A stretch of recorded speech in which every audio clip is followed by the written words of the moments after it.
You're watching Oilers Nation Everyday with Tyler Yaremchuk. Your one-stop shop for all things Oilers.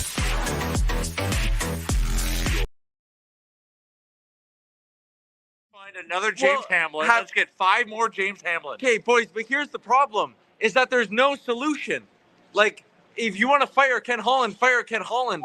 What are you doing? What are you doing? Then what? Making a magical trade? You want to fire Jay Woodcroft, fire Jay Woodcroft. What are you doing? Making a magical, what is Joel Quenneville or Mike Babcock gonna snap this team into gear? Come on. It's bad, boys. It's bad. The streets of Vancouver are not fun. We're getting heckled. Back across for Ceci. Loads of fire. Scores! Cody Ceci. Here's Bouchard. And he'll let it fly. Scores! Evan Bouchard. Makes him think. Bouchard fires wide. Rebound. Nugent-Hopkins scores. Power play goal.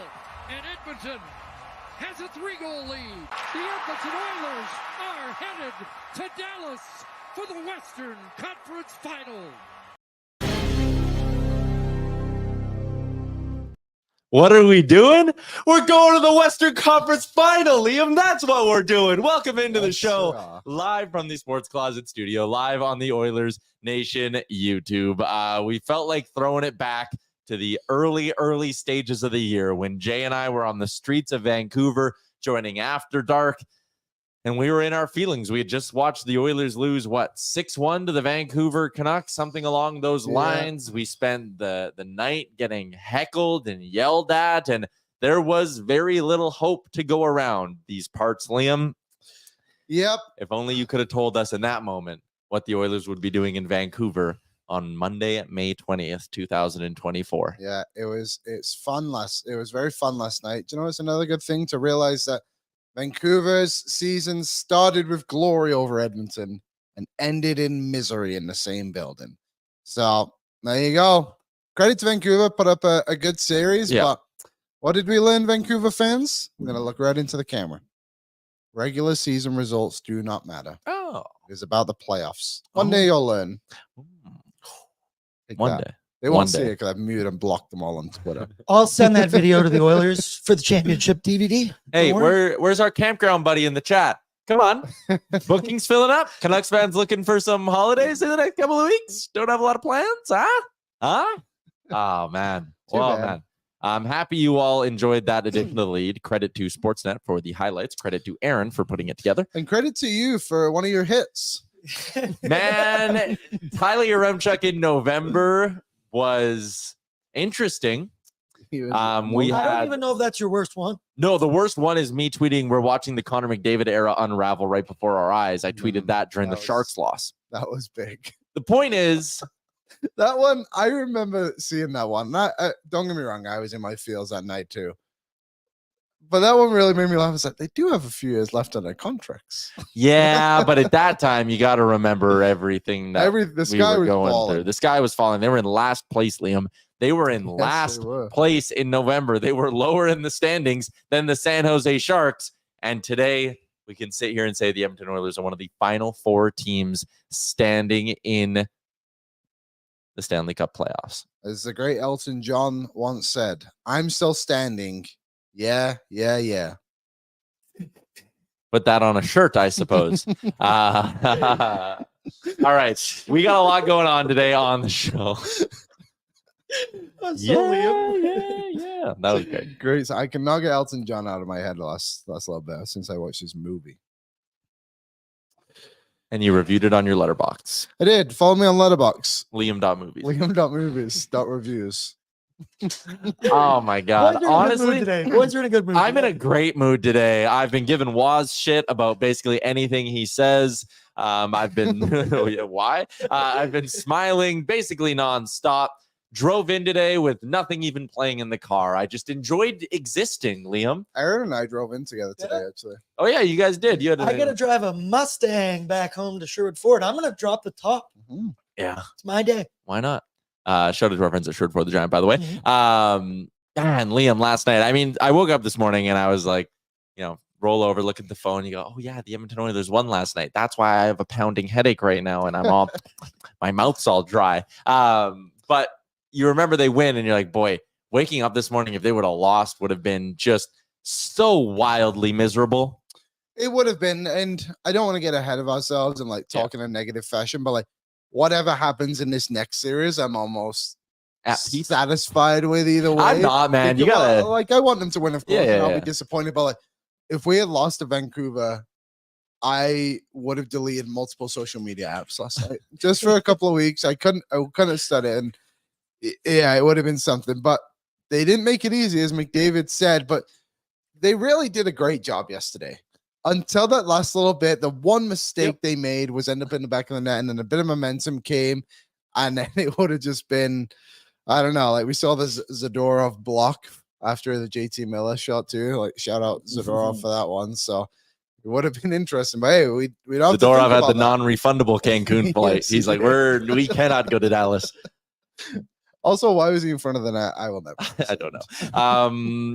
All right. Let's get into a few things here. There's only one man, Liam, we can trust to give us a good, solid breakdown of what happened in Game 7. So let's head out to the Star Mechanical guest line, Edmonton's #1 plumbing and heating company. You can find out more about their residential, commercial, and 24/7 emergency services by visiting them online at starmechanical.ca. You saw him killing it last night on the panel. He's the host of the Mitts Off podcast.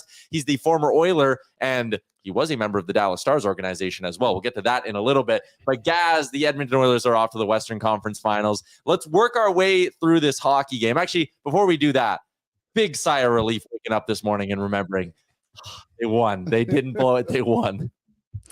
Yeah, Liam, I follow your lead there, where I might have had to take a break from social if Vancouver would have won.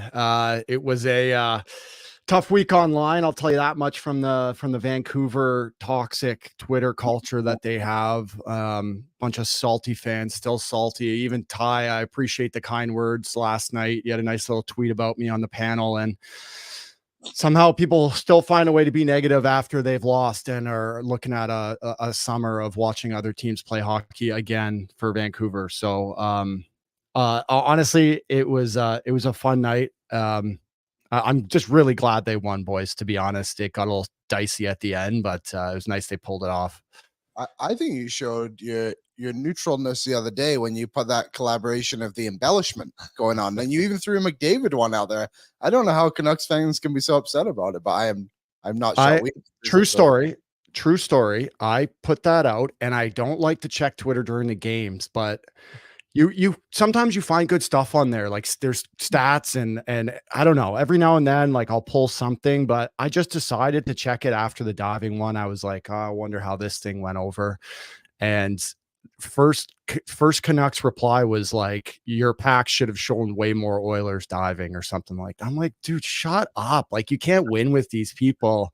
But you're right, man. Like, I think a focus of me and Kevs, and like, you guys know, I love the Oil. I friggin' bleed blue and orange. And I just, I like to call games the way I see them. Like I gave the Canucks a lot of flowers when they deserved it. Same thing with Edmonton, but certainly, like, if they're not going, I'll call it that way too. I think I learned a lot of that from Bieksa, to be honest. Like, he has a lot of pride for Vancouver and has strong ties there, and he is not afraid to call a spade a spade. And I think we really kind of played off each other, because it can be tough, man. Like, there was even certain situations, like, I'll give you guys a look into it, like going into the first period intermission yesterday, 0-0. They are out shooting them 13-2. You figure, like, we're probably going to lean heavy Oilers here. I had 2 packs ready. I had one of Draisaitl's line because I thought they had a great period. They had 3 odd man rushes. They had 3 3-on-2s. The clip with Leon carrying the mail up the pipe from like the D zone right in. Like, he looked great. And then I had a Mikheyev Pettersson line pack as well, because they had some good ozone time and a couple really good chances. And I got vetoed. Like, we were just like, hey, we're going to go with Pettersson. So sometimes it's not always my choice too. It's like, wherever the panel and the crew kind of wants to go, I kind of have to pivot every now and then too. But yeah, I was just trying to call it like I see it. Yeah, and I think that's why a lot of people do appreciate your work on the panel. Okay, digging into that win last night, and I guess we could even tie in Game 6 to this. Quite honestly, I thought it was wildly impressive the way the Oilers just found a way to hunker down defensively. Like Stuart Skinner, he couldn't have asked for a better return to the net in Game 6. He had to make the one tough save through traffic on Hughes. Aside from that, it's not like this guy was facing breakaways and odd mans. And I think you can go to last night. There were a couple breakdowns for the Oilers. McKayev missed on the breakaway in the first period, but for the most part, I thought the Oilers flexed their defensive muscles really, really well in those final 6 periods. Yeah, and I think that's the biggest thing I took away from it is, when we're sitting on the panel there post-game, we don't have anything planned like we do during the game. It's kind of like Ron looks over and he's like, what are your thoughts? And my mind instantly went to where you were, Ty, was like, this team defended really well. Like, I think the makeup of the team and the perception of the Oil is that they're very top heavy. They score a lot of goals. They depend on their skill. They want to use the power play. But I think they showed in Game 6 that they can play 5-on-5 and they can play without special teams, and they can defend and play in close games. I think they started to show that in the LA series and really grew into it in this Vancouver series, which is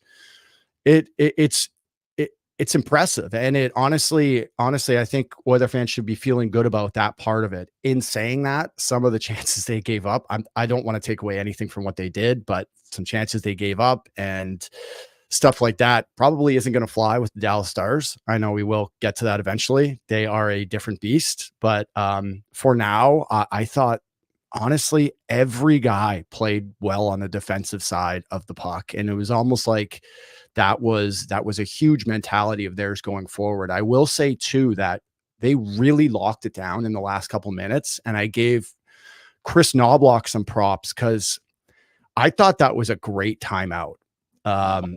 Freeds equated it to the NBA and basketball, where the other team goes like, hits 2 threes in a row, and the coach immediately throws up his hand. He's like, let's give these guys a breather. And you know what? When you're down 1 goal in a game, that can be spicy to take that time out there, because you might want to save that, if guys get extended out there and, you hit an icing, you might need that. And I thought they showed a shot of him, and you could kind of see I can almost guarantee you, like, the words coming out of his mouth were just calm down, bear down. We got this, trust each other.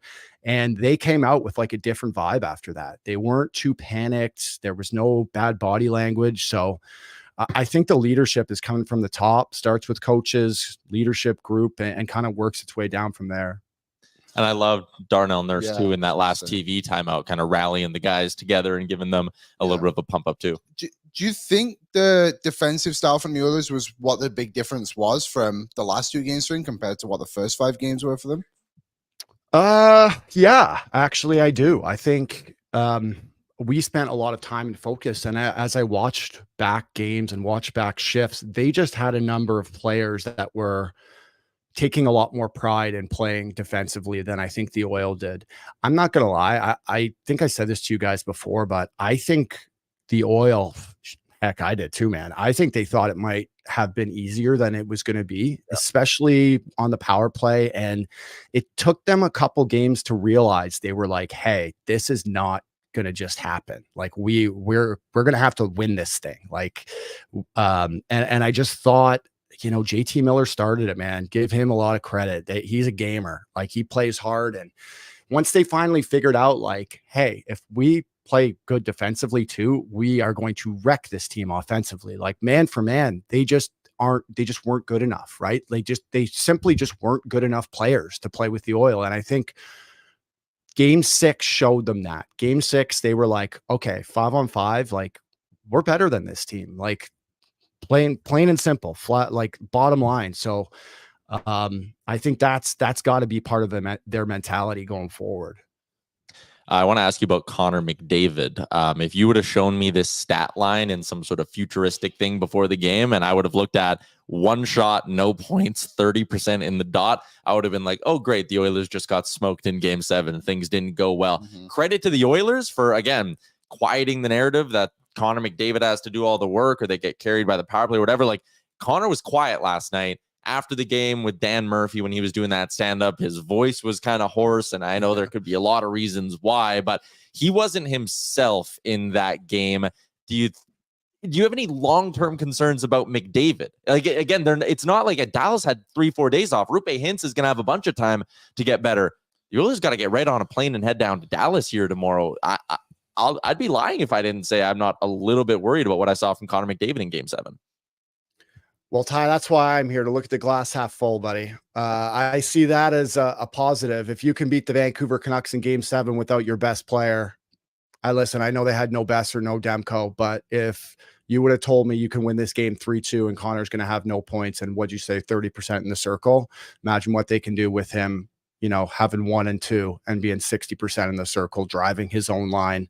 I'm not an insider, but Hintz is going to miss some time. I don't know how much of the series it will be. And if I'm being honest with you, he is a massive part of that team. They are as deep as they come. They can roll 4, which is probably the biggest challenge for the Oil right now, I'd say. I did think outside of the turnover on the goal, Clowder and his line had a better night, but they're going to have to be even better on a shift-to-shift basis if they want to play with the Stars. But I think this is a good thing that Connor and, you can tell there's a couple guys nursing whatever it is, sickness, injury. By this time in the playoffs, I can almost guarantee you every player on that team is dealing with something, but so is Dallas. So I'll take the positive spin and say, listen, if you can go into a Game 7 and your star player isn't one of your best, I'll take that as a good thing. Well, you mentioned there, like McLeod was a little bit better. Like I think Adam Henrique going into that group as well is going to be really good. But I wanted to ask you about the fourth line. I feel like Janmark and Carrick came in, and Brown had a really good game yesterday too at the breakaway. And the penalty kill has been amazing. And it's basically been Janmark and Brown spearheading the thing. Like, what did you think of their play over this series? First and foremost, I thought Brownie had a great night last night. I thought he drove that fourth line. I think Janmark plays with a lot of poise in situations like that. And when I say that, I mean that he doesn't make a ton of mistakes. He won't give you a ton offensively, but he also is very sound defensively and pretty much just everything you'll ask out of a fourth liner. But I thought that was Brownie's best game. Honestly, now that I think about it, that I've seen him play in a long time. I think adding Sammy Carrick in there, Liam, really helped. I think, it starts in the face-off circle, but I think that was a big change for them. And, I went over this between the second and third, so I'm not sure if you caught this or who did. I'm going to re-explain it and go through it. But on the Oilers' second goal, they made an offensive zone change. And this doesn't sound like a lot, but when you hem a line in and that in the second period in Vancouver, they have to go pretty much through 2 zones to change. That is tough. So you get them hemmed in, they get it out, but then, you start floating it back. Oh my God, are we going to do this in real time? Oh, it's just the goal. But you get in there, and when you're in the O-zone and you're snapping it around and you're cycling and the line you're playing against is getting tired, it's tough to put your pride aside and be like, hey, I'm going to go for a change right now. But they did that. Like Janmark changes first. Both guys recognize it. They look over and they see, oh, Nuge is on the ice now. Okay, let's get this going. Brownie goes off. Hyman comes flying off the bench, wins that battle. He wins the foot race to the puck because he has fresh legs. And buddy on D, it might have been Ceci, was just gassed. So Hyman wins the foot race there. Then Sammy's like, okay, I got to get off too. Connor comes flying over the boards. It goes low to high and it's in the back of their net. Like, that's just smart hockey. And that gave me some encouragement to see a fourth line that has some awareness, because you don't often get too many offensive opportunities on the fourth line every now and then. And to kind of put your pride aside and make a smart change like that, I think says a lot bigger things, There's just so much awareness from them. There was another play too. I think it was in the second period. They were basically just killing off time when the top line is out there for the Canucks, and they had the puck. I think it was Carrick and whoever it was just in the corner, and then they got it out, dumped it right back in the corner again and just killed off another 20 seconds of that shift. And it is like, that's a positive shift from her, right? Not every goal. It doesn't have to be a goal every time. Yeah, and I think that's what the fourth line did a really good job of, just having positive shifts where you end in a better spot than maybe where you started. Before we get to the Dallas series, the two other players I wanted to hit on, and I'll let you choose your own adventure and pick here. You want to gush about Dylan Holloway's emergence as a top 6 winger, or gush about Evan Bouchard looking like one of the best defensemen in the NHL? Yeah. I'll go Holly. Because I did him I did a little thing pregame on Dylan, just because the more I started to look into him and his story, I really didn't put a lot of things together. And so as I built this pack and started doing some history and reached out to some people, he did not have an easy start to his pro career. I went back to his very first shift in the NHL. It was his NHL debut versus Vancouver, and he threw an absolute pizza up the middle to Pettersson, who goes down, -1, gets sent to the minors. That is about as tough as it gets. And, you know, I stress on this a lot, but you know, it was tough for me, but almost easier for me when I eventually started going up and down, because I played the same role when I went up and when I came down. I was on the fourth line, no special teams, had to play tough. When Dylan goes down, he'll play 20 to 23 minutes a night at center ice in all situations. When he comes back up here, you know, with Woody and then with Knobs, he's playing third, fourth line, no special. You have to change your role. You have to change your mindset.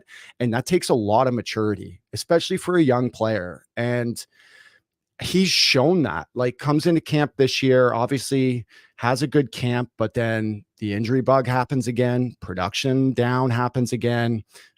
2 minor stints happens again. You're down there in the winter and you're going, man, am I even going to get back up there? And gets the chance, makes the most of it. 5 points in 6 games to end the season. And now he's getting some top line minutes, and we're seeing what he can do with it. I think the sky is the limit for this kid. I don't even think he's scratched the surface yet. The way I see him starting to evolve and make plays, he's starting to look more confident now. He threw a backhand pass across the ice in game 6 to Draisaitl across the neutral zone, which is about as ballsy as it gets. And I just remember being like, okay, he's starting to feel it now. He's starting to feel comfortable in his own skin. And it's really encouraging to see, because the Oilers could use another guy that can put the puck in the net. And I think that goal in game 6 showed that. When he gets a bit of time and space, he's starting to figure this league out. So I'd love to see his trajectory continue, because I really do think the sky is the limit for Holly. All right, let's wrap this up by looking ahead here. Western Conference Finals, Oilers Stars gets going on Thursday. What are the key battlegrounds, key areas you need to see? What are the key things, I guess, you need to see from the Oilers if they want to take down this Dallas Stars team? First time in these playoffs, first time the Oilers have been betting underdogs in a series since the Western Conference Final against Colorado a couple years ago. So 2 huge areas. Nobody blocks more shots in hockey than the Dallas Stars. Nobody blocks more shots on defense than Chris Tanev. They are going to have to work to get shots through. That is going to be about as frustrating as it gets. Once you get the shots through, you have Jake Ottinger in net, who is an absolute stud. So first and foremost, getting pucks through is going to be crucial. And nobody scores more goals than the Dallas Stars. And they depend on all 4 lines and their blue line. I was going to say it's going to be much like Quinn Hughes having to defend Miro Heiskanen, but something was up with Quinn. He didn't look like himself. But Heiskanen is, man, if Oiler fans haven't been paying attention, they're going to see real fast how sick this kid is. Like, can defend, can skate like the wind. They're creative. This is just a side story, but I did game 6, Colorado Dallas. They have a set breakout play on the power play that they scored off of on a 2-on-0, where Heiskanen comes back for a double drop. He drops the puck and he just continued through the neutral zone and caught them sleeping. And him and Robertson went in on a 2-on-0. If anyone doesn't know what I'm talking about, go back and watch that goal. It is sick. So they are super creative and they find ways to adjust. And when they get opportunities, they can score. They have young players that can. Wyatt Johnson's on fire. They have good veteran influence, Jamie Benn, Joe Pavelski. And like I said, they will play their fourth line against Connor. They will play their fourth line with Sammy Steele and Radek Faksa and Craig Smith all game. They spread their ice time out among everyone. So the biggest key for the Oil is, can we match that depth? Like, we need everybody. This can't be a series where it was in Vancouver, a couple games where you have 4 of 12 forwards going. If you want to win against the Stars, every guy's got to be chipping in. And the positive thing I do like about the Oil coming into this, though, is they have a tendency to step their game up against higher competition. And they have the tendency on the flip side to play down to the level of their opponent. So I think people are saying, oh, it took them 7 games to beat Vancouver.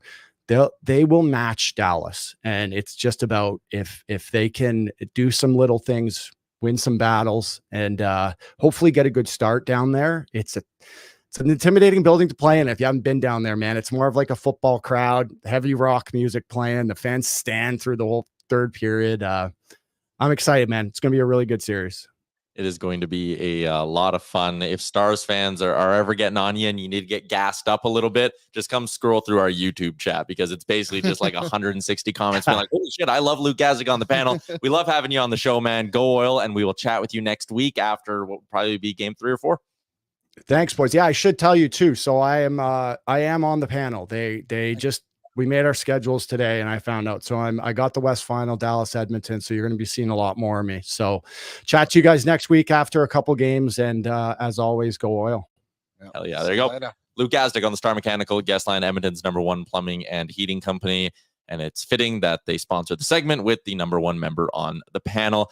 Can we talk about this, Liam? Fucking early start times. Let's go. Oh, yeah. No more 8:20 puck drops. That'll be nice. That'll be nice. Oh, that is good shit.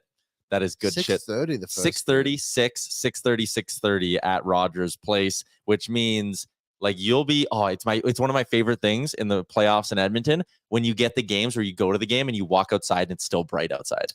Yeah, that is the nice. best. I get like a rush. Oh, like when we're down at Greta and like the sun's just pouring on the patio there. It is a great feeling. Wear shorts with your jersey. We will be at Greta Thursday and Saturday, 6 o'clock puck drop. Ooh. If the Oil, win or lose, Greta is going to be absolutely rocking that night. That is going to be a lot of fun.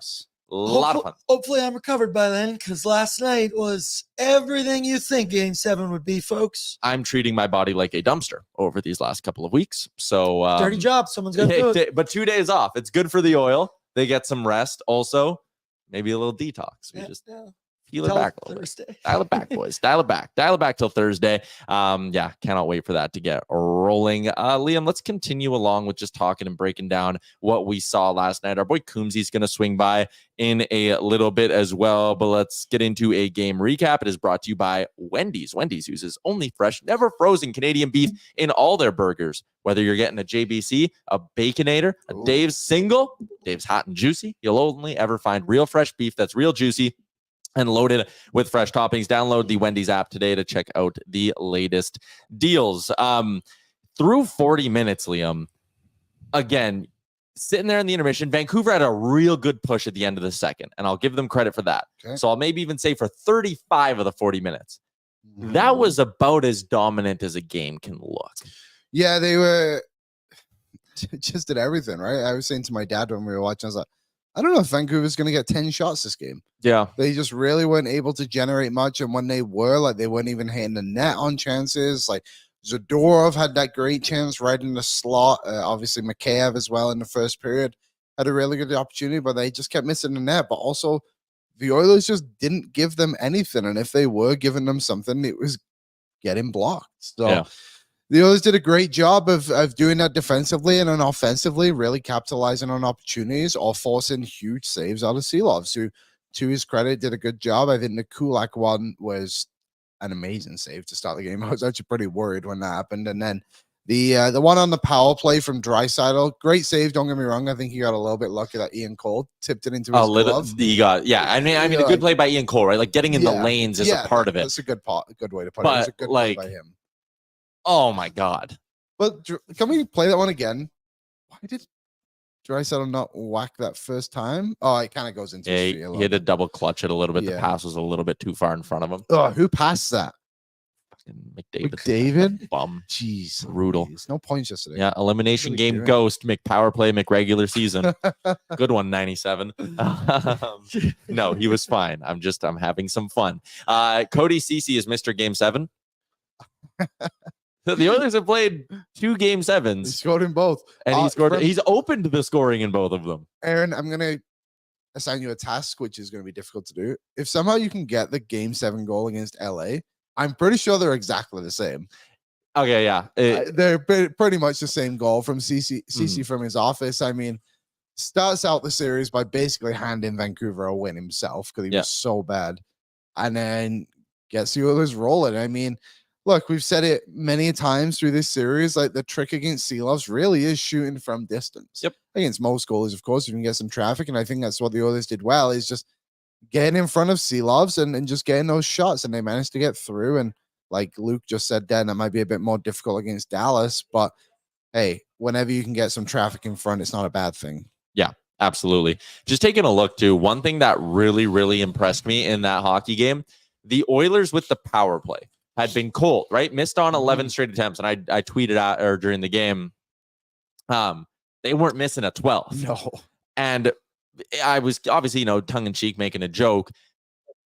That is that they were very determined to not miss. They were throwing everything on net, which I thought was really, really surprising. Just taking a look at some of the power play numbers through this series, like the Oilers had 1 power play attempt where I believe they had 6 shots on goal or something like that. Yeah, or 7 shots on goal in 1 power play attempt. They attempted 11 shots, 11 shot attempts with the man advantage in that game, which is fascinating that they had 11 in this game. In the series as a whole on the power play, they had 64, which is like an interesting kind of ratio when you look at it. The point is they were pouring and funneling shot attempts towards Arthur Seelovs. And I think part of it was to create chaos. I think part of it is just simply from desperation. Yeah. But also they recognized that what they were doing wasn't working. Yeah, they needed to find something a little bit different in the end. Like you said, like that 12th attempt, which is a long streak for the Oilers, to not get one, was just see what we can do with it and get it. And obviously the Nugent-Hopkins one, like just a good finish by him too, just to kind of react to it so quickly. And like, what a perfect player to get it. Probably, so fair to say Nuge was the most underrated player in this series from an Oilers side of things. I think he was amazing. And he had points in every single game. I think he finished with 9 points in the series. 10, I think. 10? Yeah. And he gets the game-winning goal yesterday. Granted, it didn't look like a game winner in the moment, but it ended up being that. And he was just so good. And that line of him, McDavid, and Hyman is something that has to stay together when we go up against the Dallas Stars, because, again, like Luke said, that's a team that goes 4 lines deep on you. And the Oilers can do that. I know that third line is struggling to score, but they are solid defensively, as much as like we mock McLeod and we say like he should get scratched. Like he is pretty reliable out there, minus what happened last night, which was uncharacteristic of him. So that top line has to be the standard of what everyone else how the lineup needs to flow. Yeah. AB, do we have that CC goal? And then we'll stop giving CC his flowers. But this is the opener from Game 7 against LA 2 years ago. Yep. I do quick work. Good job, AB. And then he creeps in. Then he comes back. No, it goes back to him. It goes back to him. Bang. Oh. Little sneaky top cheddar. As we all Celebration's almost the same too. Now play the one from last night. This is so much fun. What a game. Oh, what a fun job. I'm thinking about that game. Okay. From that side of the ice. Top shelf. I'm surprised that beat Seelovs as clean as it did, honestly. I thought it hit Holloway when it first happened. I had Holloway first goal scorer. Oh, I thought it did too. Yeah, that's fair. Yeah, that goal was very different. I remember them not very well. I remember McDavid's goal. Aaron, get that one. Okay, I want to keep going through the game. There is some Oilers stuff I want to keep getting into. We did the power play with lots of shots. That's great. We gassed up Dylan Holloway with Gazdick. Dylan Holloway is here, and he is beautiful. Oh, I just love his effort. This man. Like his skill Top is performer. His skill is fantastic. But yesterday there was a shift in the third period. I think it was before Vancouver even scored, or maybe it was just after they scored their first goal. And he just comes out and he's just giving it everything. And he is basically like till his last breath, he is going to give you everything on that shift. And it was the one where he's chasing him around the offensive zone. He's getting some good sticks in there. Then it comes out and he dives to try and reach it and whack it back into the zone. It's just like, I'm not saying other players on the team don't give that effort, but you're getting that from Holloway in every moment. And I found from that point on, it did become a little bit more infectious too. Like there was a shift from Fogle as well in the third where he was doing everything he could to keep that puck pinned across the boards. I think that was a little later in the game, but it's just like good to see that effort from Holloway and the skill he showed in game 6 too with that goal. Like, he just seems to be going like this at the moment. Yeah. And now he's getting the opportunity to prove himself, and he's doing everything he can. Like, such credit to him from coming up when he did to basically saying, no, you will not take me out of the lineup. You will give me minutes. And also Yaremchuk for staying in the lineup too, after we all said he should be out. Yeah, that too. Another great moment in that hockey game came when it all wrapped up. I loved Evan Bouchard doing the jump up and down with Stuart Skinner at the buzzer, but also the moment between Calvin Pickard and Stuart Skinner is perhaps the most heartwarming moment of this entire series. You see your guy Pickard being a backup goalie is not easy. He came in and he absolutely did his job for 2 games. And Calvin Pickard saved this series, saved the Oilers season. If he doesn't come in and do what he does, we're done. We're not having this whole shebang today. We've been talking about the draft for the last week. We would have been talking about the draft, even though the Oilers don't have a first-round pick. But to see Pickard giving him like the shoves and the big hug and yelling for him, and he did it a little bit after game 6 as well, but man, it was just so nice to see that kind of connection between the two of them. Because again, Pickard came in, did his job. He didn't deserve to get taken back out of the lineup. But again, the Oilers had to go back to their guy. He recognizes that, and he's not going to sit around and pout about it. Like, being a good teammate shows how tight-knit this team is. I love it. There's and this doesn't apply too much to the NHL, but I'll say this little story anyway. Someone once told me, when you're looking for players to fill out your kind of lower positions in the lineup, you need to find guys that love the game. And you look through like the Oilers' bottom guys. You have Vinny, who has to battle through everything to get where he is, and then like a guy like Calvin Pickard, who has been, what was he, a 2nd-round pick? Yeah, like he is not in where he is at in his career is not where he thought he was going to be the day he was drafted. And that is a guy who's just had to appreciate the game, I guess you could say. Not that he hasn't in the past, but like just where he is, and like just to be a great teammate and find a role that you can fit in to make that team. And he has no expectations to be anything on this team right now, but to come in and do what he did in this series was amazing. And I think we'll get into it a little bit more when we talk about our performance of the series. But this is amazing. It's the best. And it's just like, it shows the support that Stu has as well. You know, like that is like Calvin Pickard is literally jumping up and down, hugging him. Yeah, it's just amazing. And it's good to see, especially after we saw the replay of the bench when the Bush goal went in. Yeah. And I think everyone was like, oh man, no one hugged Stu. Now he's getting all the hugs. It's fantastic. It is great. Credit to Sportsnet for the video.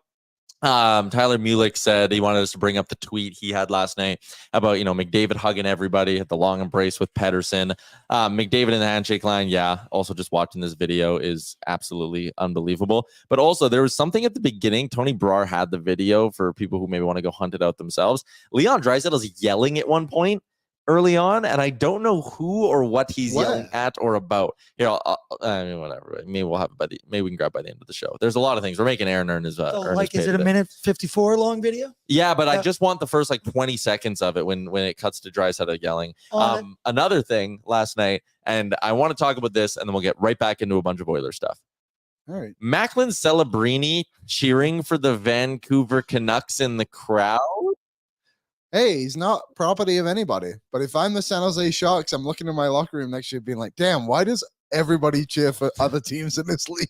Like, you got Klim Kostin, the Oilers fan, wore a on jersey. the Sharks. Yeah. Wore a jersey. And again, you're right. He's not property of another team yet. No. He's a Vancouver boy. He wasn't wearing a Canucks jersey or anything. Why are you going it was weird. It's weird. So I guess I can't quite put my finger on it, but it is weird. His brother who was with him is a Canucks prospect. His name's Aiden Celebrini. So yeah, it is a bit odd. But even that's weird. Well, they're not signed. Go if you're. I get it. It is a bit odd, and I to go to the game is fine. Go whatever, but get caught on the TV being like, "Go Canucks, go." It was funny, and I didn't know he was there, and they showed him. I'm pretty sure that's Macklin Celebrini, and then yeah, I mean, I think it's cool. Whatever, like it'll be funny in a few years when San Jose knocks Vancouver out of the playoffs. Yeah, I mean, like it's not like a problem. No, I just think it was interesting. If I was his agent or his advisors, I'd be like, "Hey, man, don't go sit in the stands." Yeah, I find it sweet. Or if you're gonna go, maybe don't yell "Go Canucks, go" when a division rival is gonna draft you first overall in 5 weeks. Yeah, it's weird. That's true. I thought it was strange, but I thought it was fine. You have the video, Aaron? Yeah. Okay. This is Leon Draisaitl in the handshake line after. Again, I don't know what's going on here. Yeah, it's at like the 10-15 second mark. I think he's at the back still at this point, so he hasn't quite gotten into the big or into the handshake line. I think Hughes was the one who led it for the Canucks, because you still don't see Draisaitl, but he looks like mad. What's he mad about? Maybe he's talking to the refs, like Arvidsson. But even that, like, there's definitely an F-bomb in there. Oh, yeah. I can read lips that well. It was a little. I was interesting. Confused. The handshake line is always very interesting to me. I think it's a great part of the game and everything. But yeah. It's funny and cool. Like, I'm sure we'll see in this if we keep it rolling. Like Zadorov and Kane kind of embrace each other a little bit. But there you go. Oh no, that's a different one.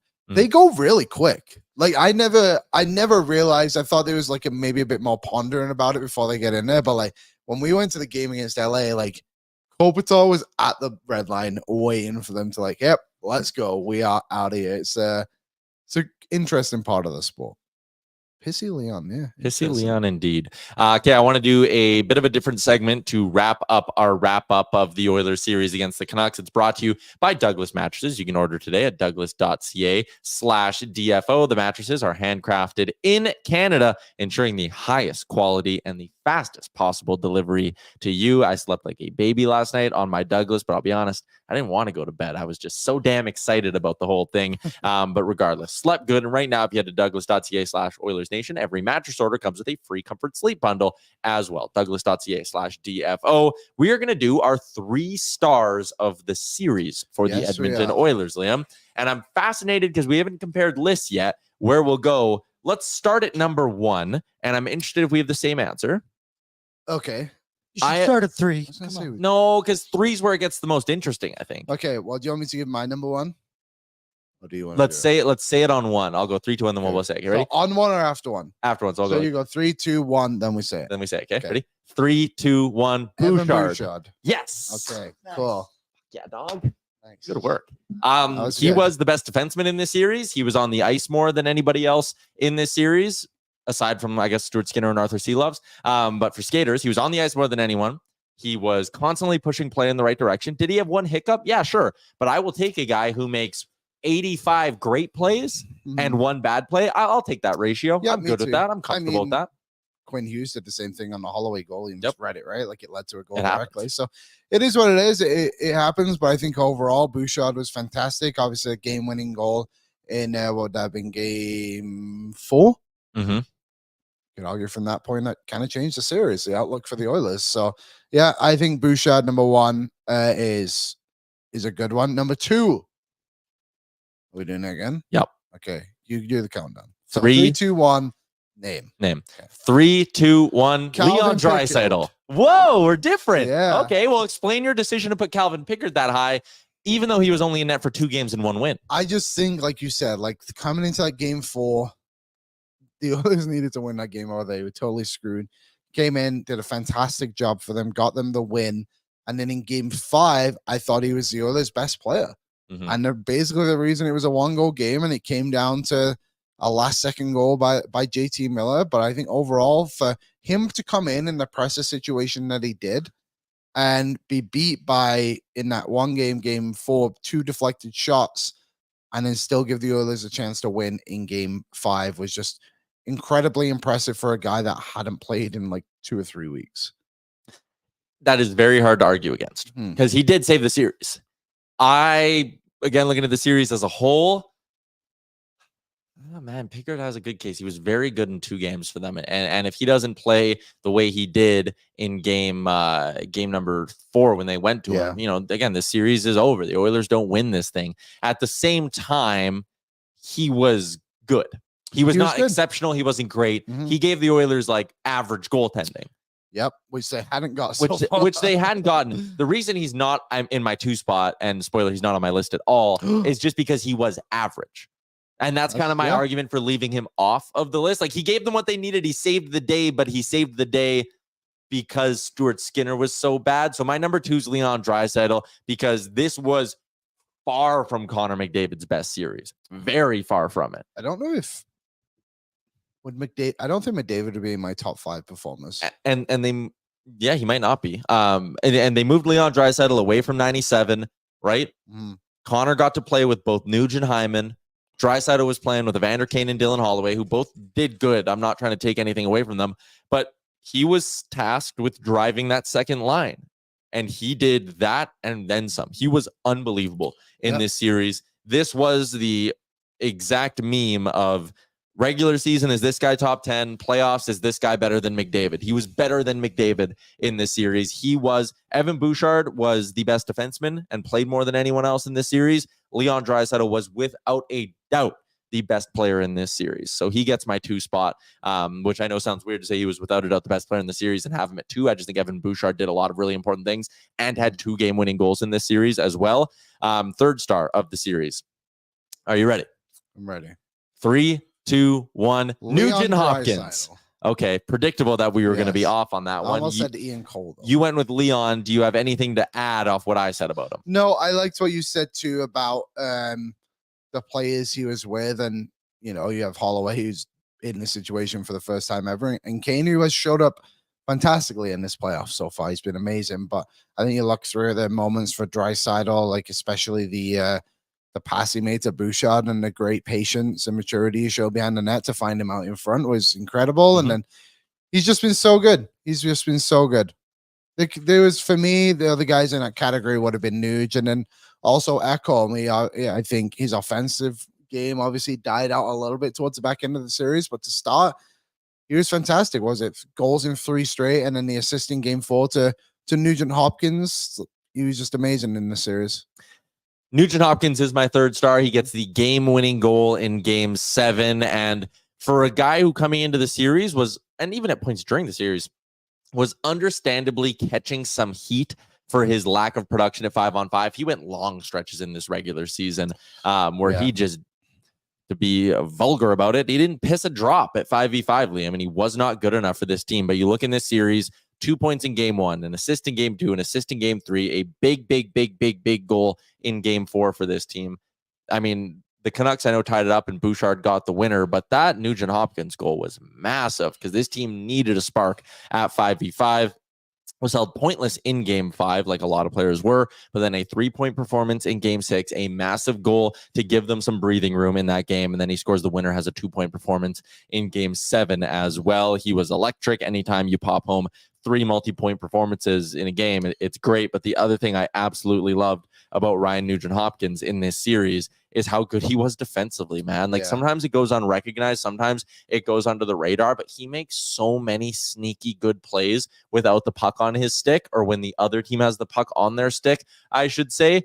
And sometimes I think that's not recognized. I think it allows Hyman and McDavid to play a little bit more free and take some chances in the offensive zone because they know they have this defensive conscience out there with them. He's the only one in that top 6 who kills penalties and plays on the power play and has to take on that heavy workload at 5v5. Like, looking in this series, Ryan Nugent-Hopkins spent more time on the PK than any other Oilers forward.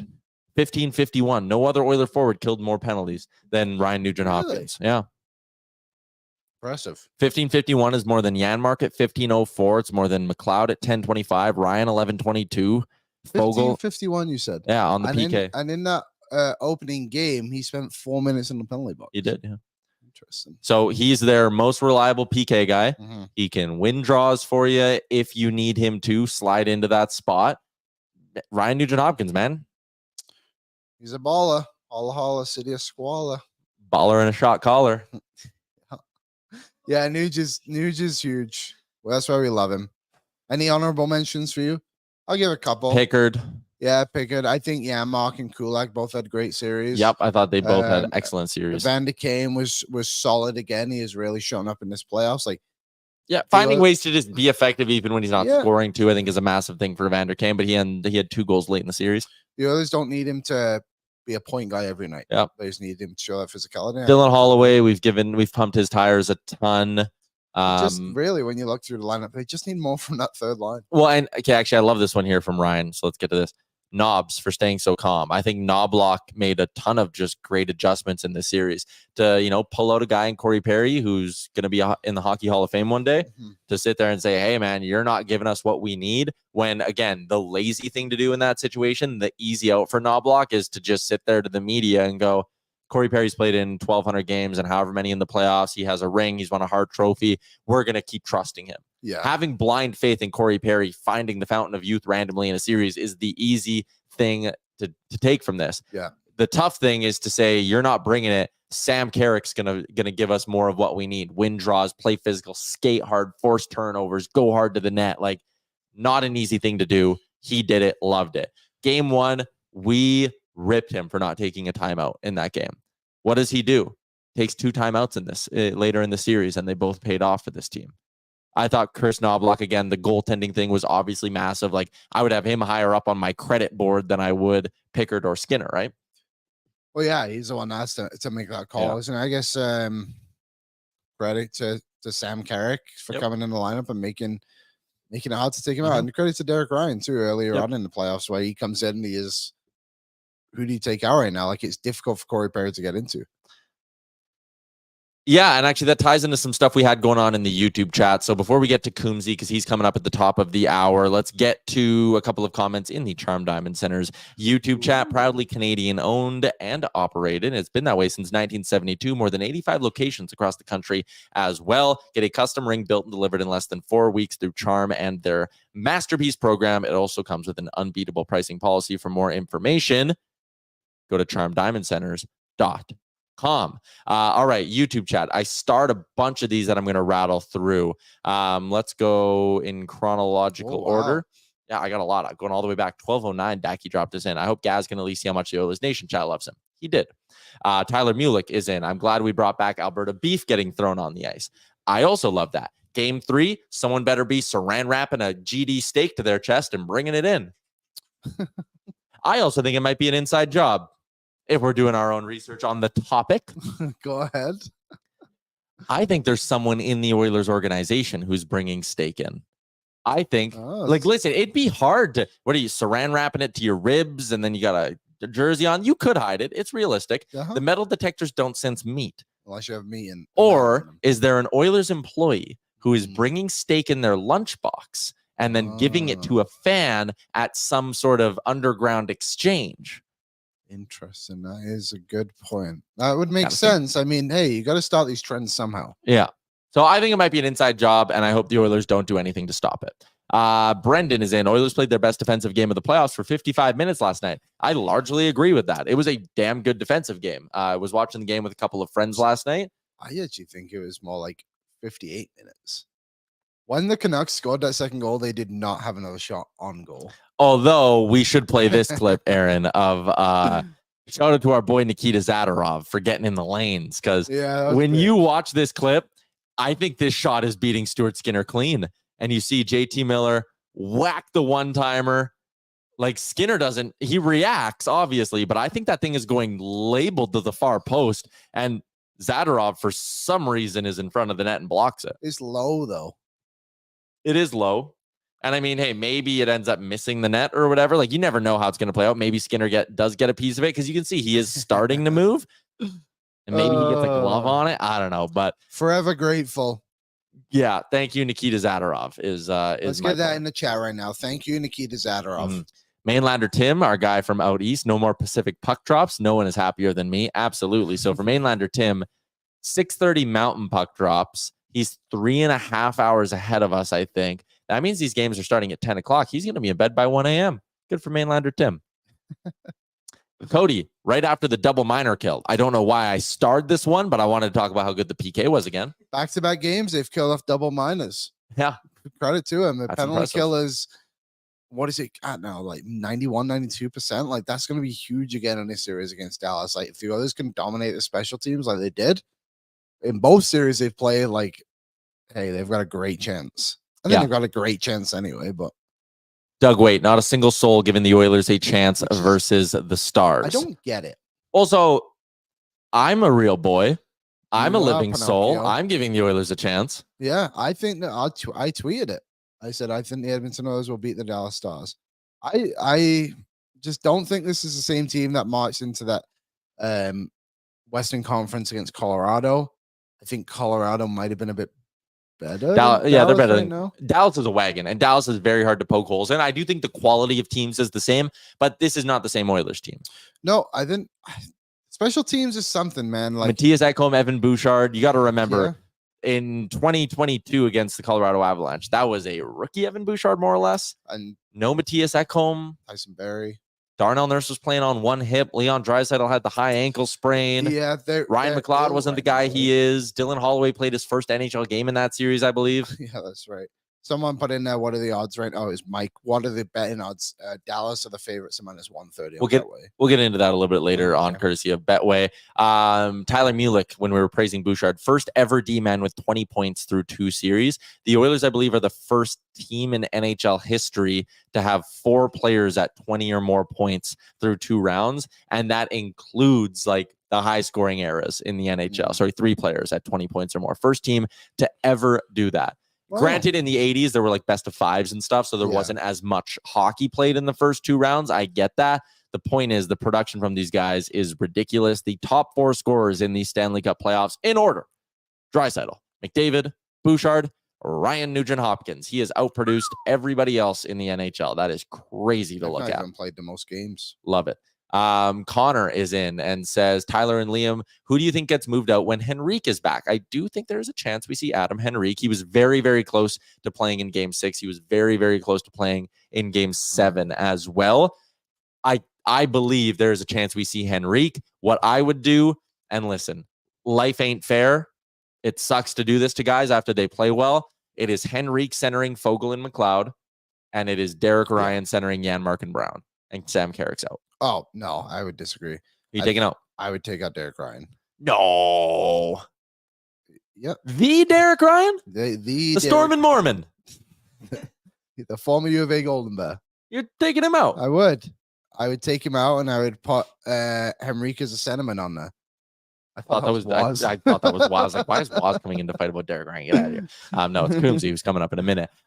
Yesterday on Real Life, actually, I'll save that question. Last comment before we get to Coombsy from Chad. Did anyone hear McDavid say Bouchard is the smartest player he's ever played with postgame? Found that interesting. And I do think that could cause a bit of a rift between McDavid and Draisaitl.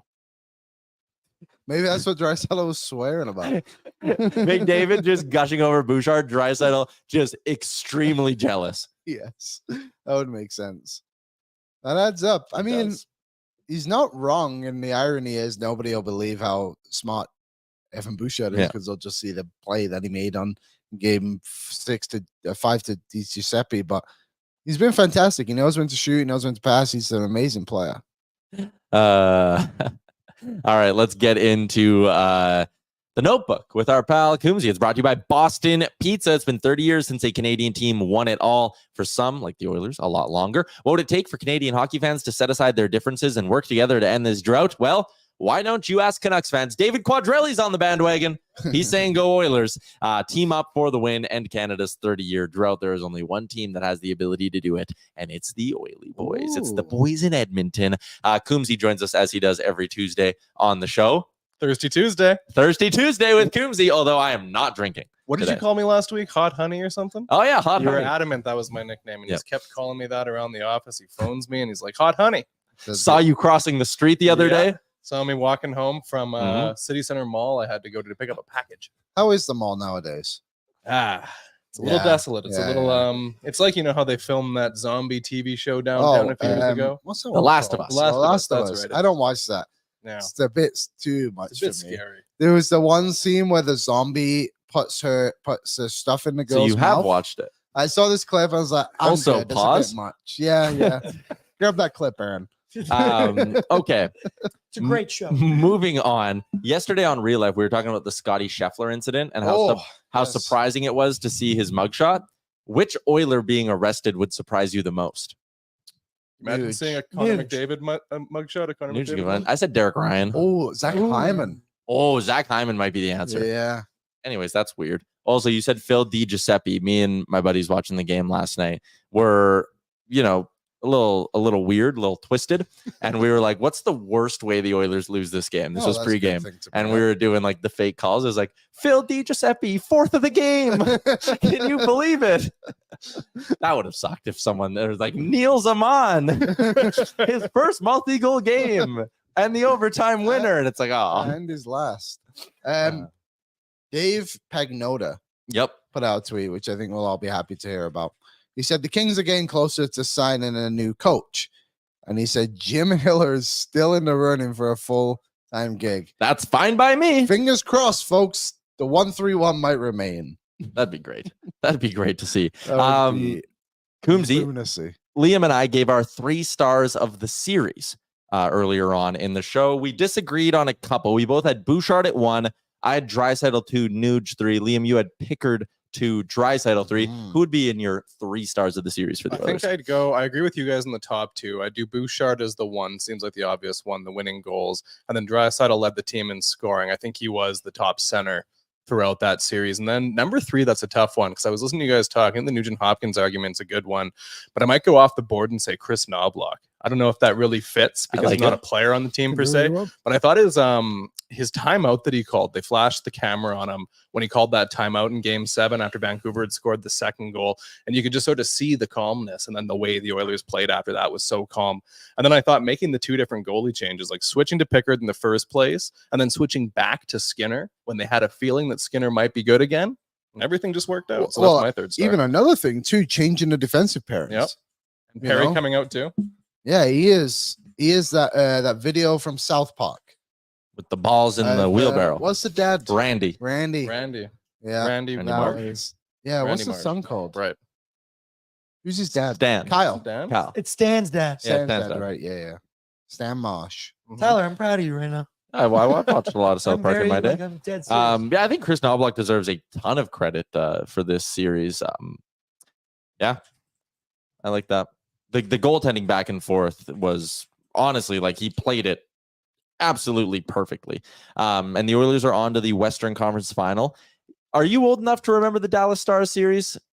It was not the exciting one with the Marchand overtime goal, but my first Oilers playoff series I can remember watching was 2003. That's when my memory begins because I was born in 93. So like 10-year-old memory, that's kind of where I got into it. But yeah, like for me, Dallas was always like one of those unbeatable good big budget teams during that time. There was like Detroit, Dallas, Colorado, New Jersey, like Philadelphia, maybe. Those were kind of like the big 4 and 5 huge budget teams the Oilers couldn't keep up with. But now it's a completely different animal. Like Dallas has got all this depth, but I don't think they don't have the top line players the Oilers do, I don't think. But that depth they have is damn good.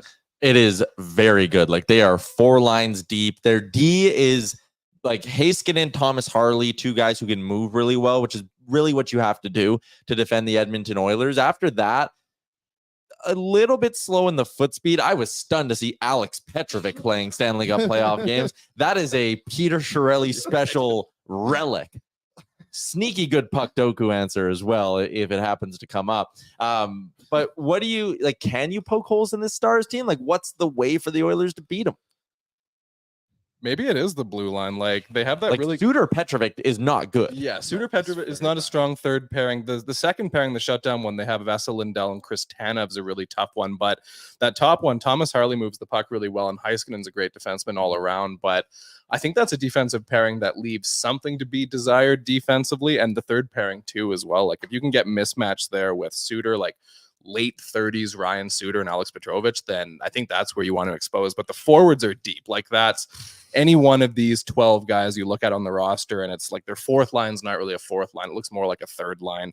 Even the third line looks sort of like a second line. Like this is a deep team. It's going to be like Edmonton's going to be in tough shutting down all of these lines, I think.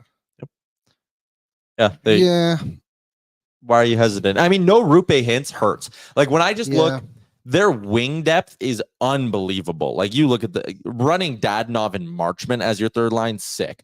Pavelski, Robertson, handful. Stankoven, Jamie Benn, that's a good mix as well.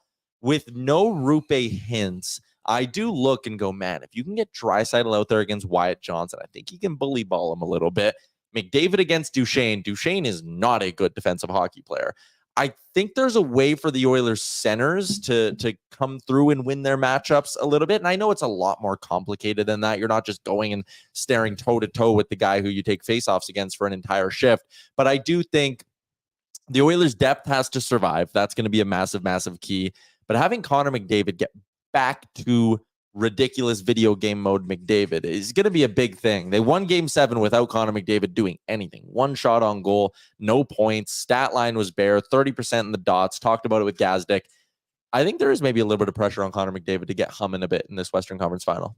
Yeah, no, there definitely is, because when we're talking about our 3 stars from the first round, none of us are really thinking Connor McDavid in those ones. How deep would you have to go to even get to him, right? I think he'd probably be 7 for me.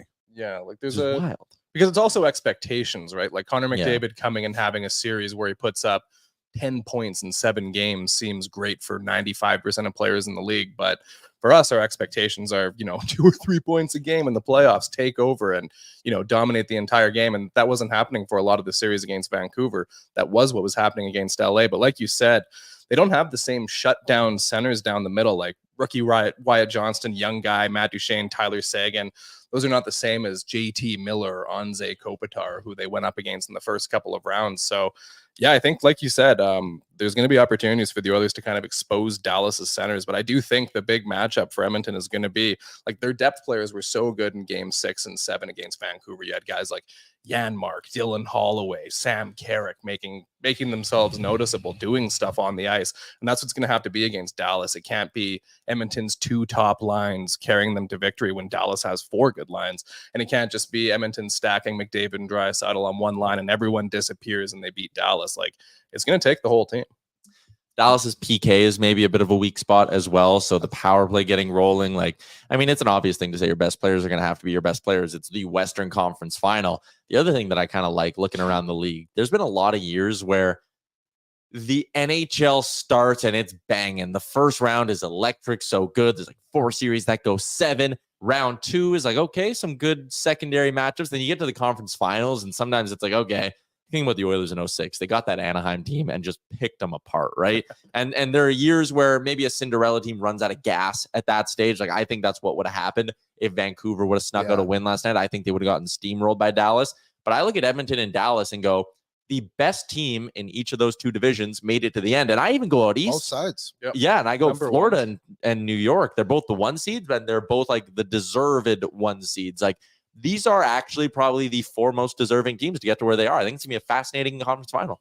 I think it's the first time since, I can't remember the year, but I'm sure it was the Rangers and Anaheim, that the 2 number 1 seeds from the East and the West have gone to the conference finals on both sides.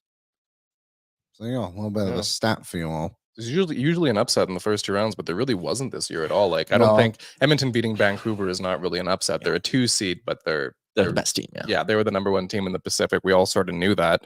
It's interesting to see all 4 of the number 1s there. It's sort of hard to look at this Final 4 and think, all right, who's the team to beat here? Who of these Final 4 teams is maybe Florida because they were there last year and they have that experience. Maybe it's them, but the Rangers have been great this year. The Stars have been great. The Oilers had the winning streak. It really is a great collection of teams. Yeah, and every team kind of has really unique pluses and minuses. Edmonton's biggest strengths and weaknesses, I should say.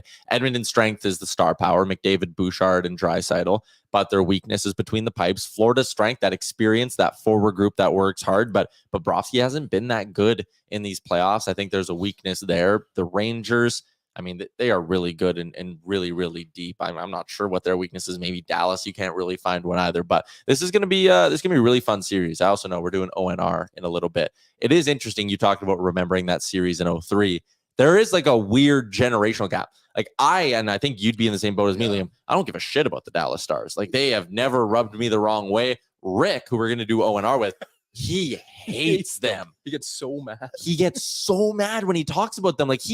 if you were to ask him, he puts them on par with Calgary. And I'm sure there are Oilers fans who are of that age who are right in the same thing. So it'll be interesting to see if a bit of a rivalry is restored between these two sides, Yeah, it will be interesting. It's kind of like when the Oilers faced Colorado, right? In the Western Conference Finals. It was like, up until that point, those two matchups were basically nothing and remembered for being two of the worst teams ever in NHL history when they were going through both their rebuilds. And now it's like when they face them, it's like, I just want to beat them so bad. So maybe, well, I think, like you said, the penalty kill is going to be interesting, and special teams in general in this series.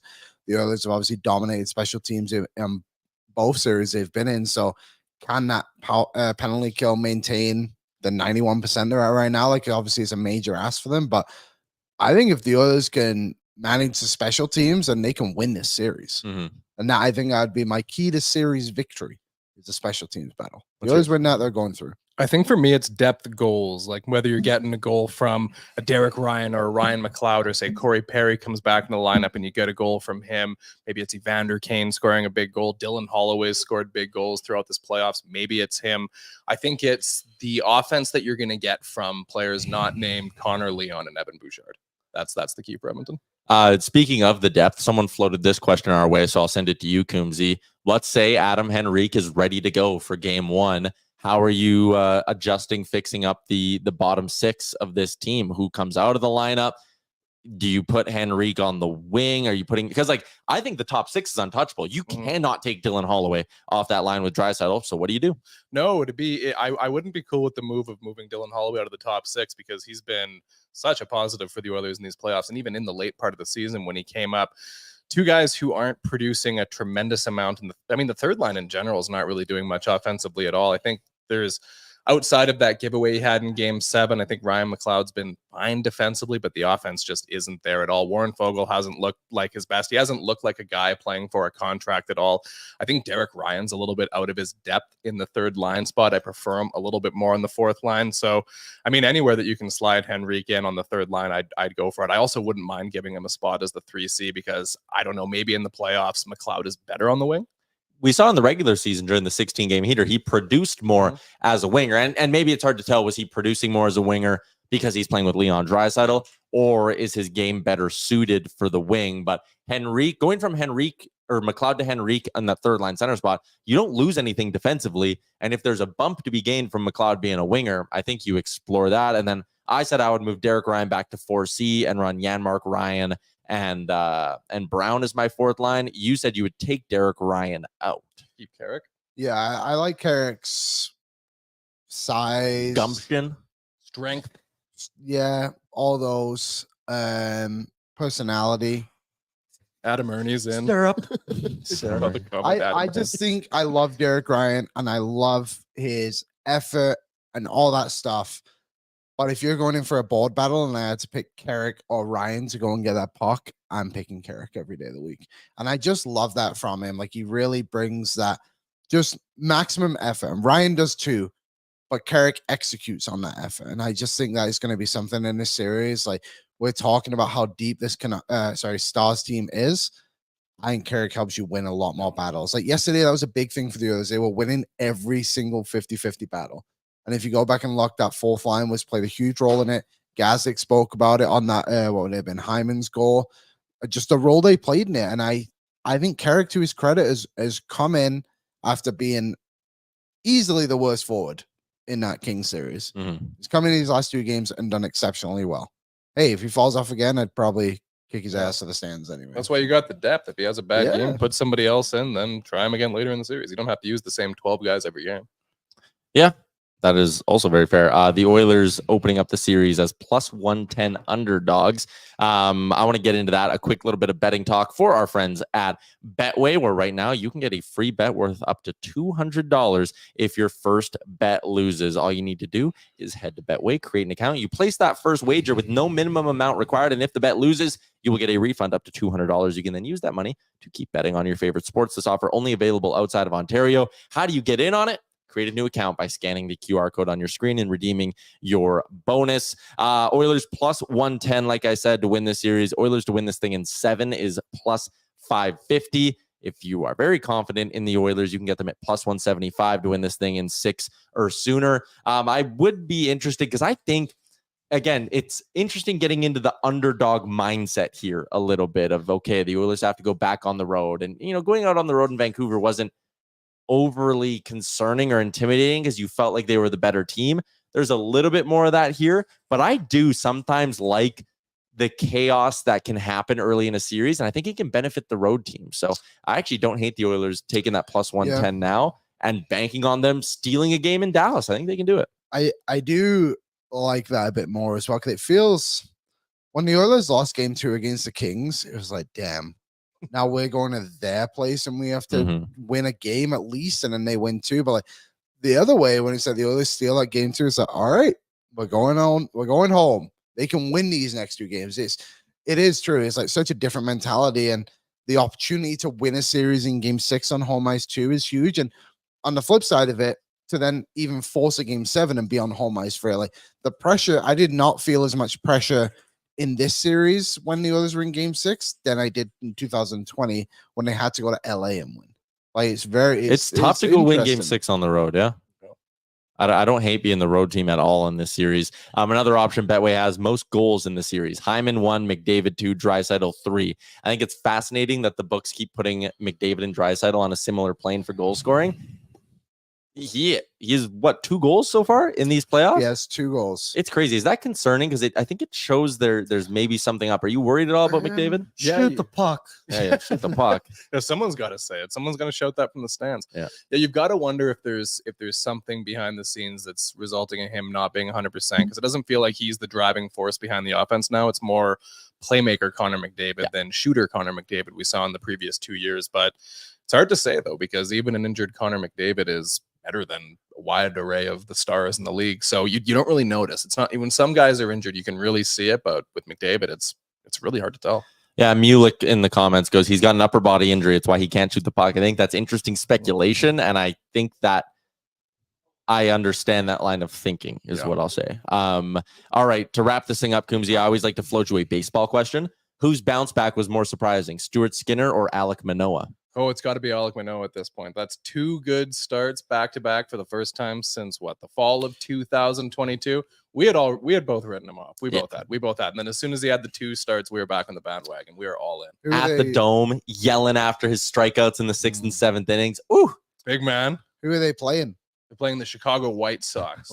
Terrible. Sox. How's that? Reyes? Is that his name? Jose Reyes? No. What's the picture they had? The White Sox or the Blue Jays? Burley? No, the White Sox. The White Sox. They had a pitcher named Lopez. Who? Is he still around? Let me look him up. I have no idea who you're talking about. Pablo Lopez on the Twins, maybe? Just start giving typical baseball. I do Rodriguez, really. I like that we end this with Liam. Oh, here we go. Ronaldo Lopez. Why the fuck would you think of him? Because I went to a baseball game once in Seattle and they were playing the White Sox and he pitched. 30 years old now. Look at that. The White Sox are terrible. They're a bad ball club. So Blue Jays don't sweep this one, then I don't know. Got a good start yesterday, though. And Kikuchi's on the bump today. Kikuchi's probably ace. No. Barrios has been their best pitcher. Kikuchi's been their most consistent pitcher. Is that fair? Pretty much a good start every game. Like we said, the one start they didn't reach 5 innings, I think, was that Dodgers start, and he wasn't even that bad. I know, they yanked him early. What's happened with Gauze? He's dealing with an injury. He had a quote saying he wished he had gone on the injured list straight away at the start of the season, but since they had so many injuries, they couldn't. So he's kind of he said that he's dealing with every start. It feels a little bit different. Sometimes he's all good, sometimes he's not. So I bet we get a Kevin Gausman all-star break sort of injured list trip, like in mid-late July. He'll spend like 2 weeks on the IL. And maybe once Yariel Rodriguez is back and ramped up, you can afford to do that and give Rodriguez a couple of starts. I do appreciate that this is your 6 minutes a week to learn about baseball. Yeah, I used to be a big baseball guy. I Seam head, back in my day when I was working at Smiley's Village in Sherwood Park, we used to have the TV on, watching the Blue Jays take on the Texas Rangers. And I remember once that when the Blue Jays sweep the Rangers once, 3-0 or something like that. Donaldson came in the second time they faced. Yeah. I remember being sat in the office with him, and we both celebrated together. Fantastic! What an era for Blue Jays baseball. Those were good times. It's not quite the same vibe now. It's quite different. Yeah, listen, you can't have both. One of the Oilers or Blue Jays always needs to be bad because 15-16 were electric. This is true. And then the Oilers got good for a bit, and this is just the price you pay. That's a question I had, actually. Is Edwin Encarnacion still part of the organization? He's on the bench frequently. Yeah, I see him every now and then. He doesn't play. No, he's retired a few years ago. He's like a roving instructor now, I think. Roving. Oh, roving. Like not a roving. I don't know if it's roving, but that would be he's an aerobic instructor for the Blue Jays. He brings out a yoga mat like before the games and leads stretches, and the guys love it. Well, when we were in Vancouver, actually, what are the baseball team called? The Canadians. Marco Estrada was thrown out. He was. Oh yeah, in Vancouver's here now. I loved him. He was my favorite. Great playoff performer. Yeah, when fantastic. He wins up to the sky in the ALCS game. Masterclass. Special teams. Is that what he did? No. Pointed up and he said, "#1 special teams in the league," and the fans were going nuts. And he was talking about the 2024 It's like that Oilers. baby when it's like, I want to go to Orlando 4 seasons. Potter says baseball sucks. Well, luckily for you, the Oilers didn't get eliminated, so we don't have to do 15 minutes of baseball talk every show for the next couple of months. Riverhawks.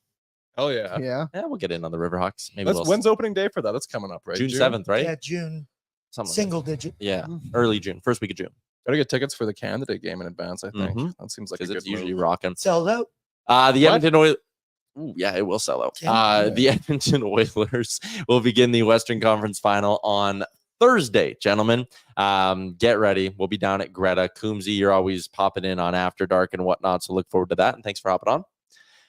All right. What's your serious prediction? Oh, yeah, serious prediction. What do you say? Last time, I've said both of them were going to end in 5 games. That was right for LA, and that was very wrong for Vancouver. I'm not going to do a 5-game prediction again. I think the Oilers are going to take this in 7. Yeah, I got Oilers in 7. 6.